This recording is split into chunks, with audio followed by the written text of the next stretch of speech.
శ్రావణమాసం అంటే చాలామంది ఎంతో నిష్టగా లక్ష్మీదేవిని పూజిస్తారు.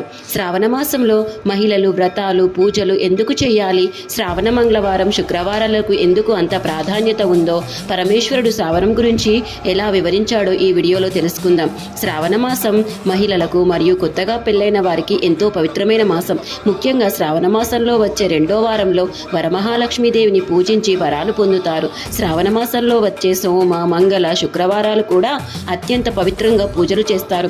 ఈ మాసంలో సోమ మంగళ శుక్రవారాల్లో చేసే పూజలు ఎంతో మంచి ఫలితాలను ఇస్తాయి, గ్రహ దోషాలను కూడా తొలగిస్తాయి.